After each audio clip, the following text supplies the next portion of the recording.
कभी नोटिस किया है, तुम सिर्फ 2 मिनट के लिए फ़ोन उठाते हो, सिर्फ 2 मिनट के लिए, और अचानक से 40 मिनट निकल जाते।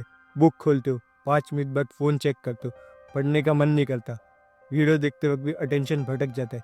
अगर तुम्हारे साथ भी ऐसा होता है तो प्रॉब्लम सिर्फ तुम्हारी विल पावर नहीं, तुम्हारा ब्रेन एक नए एनवायरनमेंट के हिसाब से ट्रेन हो रहा है। और आज हम समझेंगे कि ऐसा क्यों होता है और उसे कैसे फिक्स किया जाए।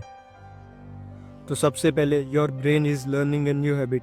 हमारे ब्रेन का एक सिंपल रूल है, जो चीज़ हम बार बार करेंगे उसमें हमारा ब्रेन एफिशिएंट बन जाएगा। अगर तुम रोज़ Instagram reels, YouTube shorts, notifications और कॉन्स्टेंट ऐप स्विचिंग करते हो तो तुम्हारा ब्रेन इसी तरह फास्ट सिमुलेशन एक्सपेक्ट करने लगता है। और जब तुम पढ़ने बैठते हो, कोई नोटिफिकेशन नहीं, कोई एक्साइटिंग एनिमेशन नहीं, कोई इंस्टेंट रिवॉर्ड नहीं, इसलिए पढ़ाई बोरिंग लगती है। प्रॉब्लम ये नहीं कि तुम लेजी हो, प्रॉब्लम ये कि तुम्हारा ब्रेन फास्ट एंटरटेनमेंट की आदत बन चुका है। दूसरी बात, why attention is getting worse. हर नोटिफिकेशन तुम्हारा अटेंशन तोड़ देती है। हर बार फ़ोन चेक करना तुम्हारे ब्रेन को सिखाता है लगता है कुछ इंटरेस्टिंग मिस हो रहा, और धीरे धीरे तुम्हारा ब्रेन एक ही चीज़ पर कंटिन्यूसली फोकस करना भूल जाता है। इसी वजह से रीडिंग डिफ़िकल्ट लगती है, लॉन्ग वीडियोस बोरिंग लगती है और होमवर्क पोस्टपोन हो जाता है।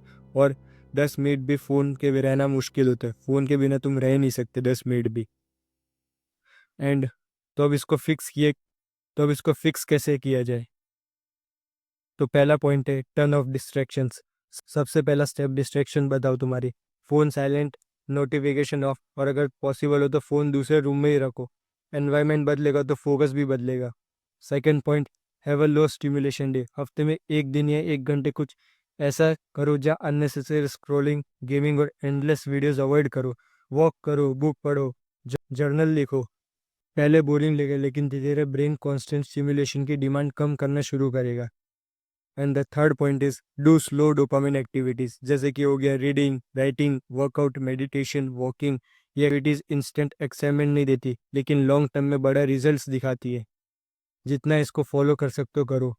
And now the fourth point is, right it down.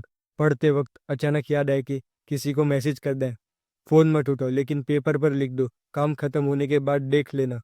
इससे तुम्हारा फोकस टूटेगा नहीं। And now the fifth point is, attention follows meaning. जिस काम जिस काम का रीज़न स्ट्रांग होता है उस पर फोकस करना इजी होता है। अगर तुम सिर्फ एग्जाम पास करने के लिए पढ़ रहे हो तो मोटिवेशन जल्दी खत्म हो जाएगी, लेकिन अगर तुम्हें पता है कि ये स्किल तुम्हारे फ्यूचर को इम्प्रूव करेगी तो फोकस नेचुरली बेटर हो सकता है। And now the sixth point is, use dopamine to beat dopamine. एक बार वापस सुनो, use dopamine to beat dopamine. अपने ब्रेन को रिवॉर्ड दो लेकिन काम के बाद। एग्जाम्पल, 45 मिनट्स डीप स्टडी, उसके बाद 10 मिनट यूट्यूब। पहले रिवॉर्ड नहीं, रिवॉर्ड अर्न करो। So so at the end, attention span कोई गिफ्ट नहीं है। और जिस तरह तुम अपने ब्रेन को कॉन्स्टेंट डिस्ट्रैक्शन की आदत लग गई है, वैसे तुम उसे दोबारा डीप फोकस भी सिखा सकते हो। बस एक दिन में कुछ नहीं होगा, लेकिन अगर तुम अगले 7 दिन तक ये 6 हैबिट्स फॉलो करते गए, मैं गारंटी नहीं दे सकता कि तुम जीनियस बन जाओगे, लेकिन मैं इतना ज़रूर कहूँगा कि तुम ज़्यादा कंट्रोल फील करोगे और ज़्यादा बेटर फील करोगे। बस इतना ही है। मिलते अगली वीडियो में, तब तक के लिए good bye. Thanks for watching.